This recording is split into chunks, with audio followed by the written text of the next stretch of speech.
the story to share with us today, and we're very interested to hear about it. How are you this evening?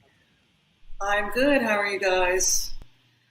We're good. Thank you. So, yeah, I mean, it's unquestionable that there's been fraud. I don't know if any of you have read Patrick Byrne's story from behind the scenes of what that was like, but it looks, it doesn't. It seems to back up what Susan Bradford was talking about, that that Giuliani just wasn't really in it to win it, and that moreover that he is soused, like probably drinking about a fifth of hard liquor a day, every day. Like he's crocked. I don't know. I don't know what he's drinking, but I do know that based on what we've all seen, that if he's drinking a fifth of Chinese rice wine, he's in trouble. But you know, there's a history with Rudy Giuliani. We know about certain things that have been discussed with regards to 9/11 and mafia and these sorts of things. I, for one, think that he presented really, really good evidence in the Ukraine issue with Biden. I think he brought a lot of good data to the table. Please correct me if I'm wrong. I don't want to say something so important that could be wrong. But when President Trump pardoned people, where was Rudy Giuliani at on that? He didn't get pardoned. Okay, and well, that tells you something. Yeah, he didn't pardon Giuliani, but what James said last week, that it was probably because he wanted him to be able to present evidence in the future of election fraud. Now, what Patrick Byrne was talking about is that he says no one has ever won an election by proving fraud. We're not, election machine fraud. We're not going to go there. And he literally is so technologically challenged that he really couldn't even process the information that he was being given. He just doesn't. He can barely send an email, apparently. So that's what Patrick Byrne was saying, is that he really didn't seem, he was not engaged. He didn't listen. He didn't absorb any of the technical stuff. And all he could talk about was dead people voting in Pennsylvania and sort of all this old school and sort of low tech stuff. He couldn't get into the Dominion machines. And it was either lack of ability or something else. As we've heard, Susan Bradford was saying that basically he's controlled by the military-industrial complex, and Trump is not their candidate. And here's another thing that sort of bolsters that idea, is something I've been told by my friend, very good friend of mine, who's a retired Marines Spec Ops Marine captain, and he's in the San Diego area, and basically he's a member of an officers club there. And he says all the guys there are in a total mutiny against the military right now. They're furious at the election fraud and how they've allowed that to happen, and that nobody heard it, nobody would listen to it, and that the Joint Chiefs, wrote hate letters about Trump, and that nothing is happening. And they basically have said, because these are the guys who are in the contracting community, okay? What they're saying is that we won't work for you anymore. Goodbye. And we're kicking you out of the club too. You're traitors. So that's what's happening in San Diego right now. And that's the information that they have. We're in an information war. It's a need-to-know thing. Maybe they don't know what other groups know, but this group in San Diego is just completely up in arms and in rebellion against the military. And then what this friend told me is that there's a General Jack Keane who was on Fox Business today. I looked for it. It hasn't been posted yet. But he said, basically, we're going to war with China. Donald Trump did not want to do that. And what my friend said is, if you want to understand why Donald Trump is not the president right now, that's why. It's a military-industrial complex issue. And they're going to be too overwhelmed with more biological agents coming into the United States, blackouts, attacks on our grid, because now Biden has allowed China back into our grid, They've got fleet. They got boats. Michael Flynn's brother is commanding the Pacific Fleet out there, and that's what they're going to be up to. That's what it looks like, according to this friend of mine and from the information that he has. He doesn't see anything about, restoring the Republic and the corporation and the Marines saving America. It's about going to war with China. From what you've laid out there, some of that storyline is quite plausible. Trump not wanting to go to war to China, the power of the military-industrial complex. The latter part, I would just completely disagree with. Folks that are watching this show, we don't know what we don't know. As Alexandra just stated, it's still an information warfare. It's still an intelligence battle. It's starting to play out on the street a little bit since we have the occupier in the White House. There's an observation. We have military around the White House. We've got fencing, a 10-mile square radius. We have a lot of things going on. As far as, if we brought, it's like you can bring your financial statements to 3 different accountants and come up with 3 completely different tax returns.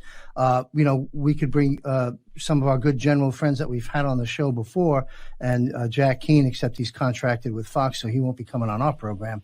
But if you brought these people together, you're going to have some differences of views. James, how would you like to weigh in on this? No sound. Scenario. Got no sound. There we go. Always late with James. Go ahead, James. Continue. No problem. I don't disagree. That is a very possible real scenario. I'm on a group with former military people, and they're all watching China really hard. But I'm going to go back to what 107 said a couple of weeks ago, before the fake inauguration, right? And 107 said the Biden team is not going to have all the keys to the military. And it's going to be military against military, and that is kind of where it's at. Now, 3 weeks ago, Xi Jinping and the PLA and China, the first week of January, saying we got to prepare for war. We're going to war. Well, we all know what the target is. The target is Taiwan. It's crystal clear the target is. And then if you go into about the 10th of January, with about 10 days left in the former Trump office, right? Pelosi was demanding, turn over the nuclear codes now because he's unfit to lead, and whatever excuse she came up with. And basically the Marines general told her, jump in the ocean. That's never happening, so on and so forth. And why would she want to do that? Because Beijing wanted her to do that. Because Beijing wants Biden to do that. So right now is the 28th of January. So even though China, for the first time since the first week of January, is finally talking about, if Taiwan goes independent, we're going to have to raid. But we've heard that rhetoric 8 years ago, and 5 years, and 4 years ago. We hear this on a yearly basis.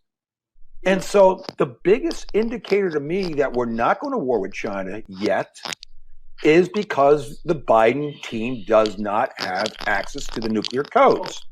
And why is that important? For China to invade Taiwan, they would have to know that nuclear codes are in either the Pentagon Industrial Complex or with Biden team, one or the other, right? It would have to be somewhere. But apparently it's not with either one. Otherwise, in my opinion, the day that Trump left office, China could have invaded Taiwan the next day. It's a week later, they've done nothing. Today's the first day in rhetoric. I mean, I realize she was a star of Davos on Monday, but they've done nothing. They talked about unity and all this nonsense. They've done nothing. So the biggest indicator for me that we're not going that direction yet is I don't see any action on Taiwan. I don't see hear or see the rhetoric from 3 weeks ago, like we're preparing for war. He's now just saying, well, if Taiwan goes independent, we're going to invade. All right, well, he said that last year and the year before and the year before and the year before. So I don't see it yet. This is really interesting. The points you bring up, excellent points. And being that basically Biden is a Chinese agent, would he be going to war with China? I don't know. Right. I mean, that's the other half of it. It's kind of like weird. So, I mean, it's except for there are that, a lot of things. When you understand that China is really a cutout for the central banking cartel, right? And that it was built of up course they are. by them to do this, to do wars, because they have to keep us warring and fighting against each other. Because if we weren't, then we would be able to get rid of them, because there are only a few thousand of them and there are like 8 billion of us, right? So Correct. They have to keep us warring and with each other, with Democrat, Republican, we hate Trump, everything we've been going through, forever, for centuries. Yep. And so those people want war. They want the war. And I don't know, have you ever been to Deagle.com and seen those numbers? Yeah, I know Deagle. But that's Deagle's been out there 2-3 years ago. So I know all about the depopulation program, right? To bring the United States down to 99 million by 2025. And that supposedly ties in with the end of COVID, right? So I've been aware of that probably for 30 years, to be honest with you. I knew this was the plan. I'm way ahead of everybody. My parents are both from Norway, right? My mother and father were the youngest of each family.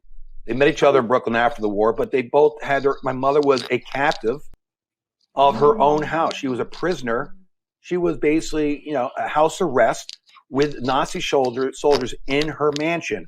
Why? Because her father, my grandfather, was like the top shipbuilder in Norway back in the war and had a bunch of ships that the Nazis wanted to take over and use.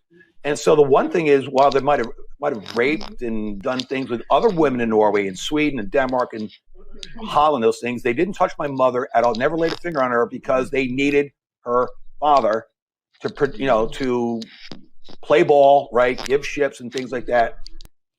But she was there for 4 years. My father faked his death, swam to Sweden, got her a fishing net, and ends up joining the resistance in 1943 in England, right? So but they both warned me about Hitler and about who's really in charge of Hitler, which were the banks, right? We know Chairman Mao was funded by the banks, right? We know World War I was started by the banks. We know World War II was started by the banks, right? We know this. All the wars, Vietnam War, right? Gulf War I and II, right? 9/11 was run by the cabal, right? They did that, not 19 terrorists and stuff like that. So we know that. So I know the population, the depopulation program is coming here. So I did a show the other day with John, and I looked at Q, and there were 3 themes. One is shutdown. Another one's 10 Days of Darkness. And then the last theme is the precipice, right? We collectively, the whole world, like these Wall Street bet guys, we need to see the abyss. We need to see what the gate of hell looks like before we all wake up. And you're having people waking up in Holland. You have mass protests there to lockdowns. You're having riots of burning down, teenagers are burning down the PCR test centers, the mobile test centers there. You had a big march in St. Petersburg, Russia. You have Italy's blowing up, right? Conte's just resigned. And you're starting to see this worldwide. It just hasn't come to the U.S. yet, but it's happening. But I think if we come to this precipice where we're going to lose everything. We are going to be depopulated. We're not going to live any more than 3 or 4 years. I think then we're going to wake up and really wake up, be scared to wake up and realize we got to do something.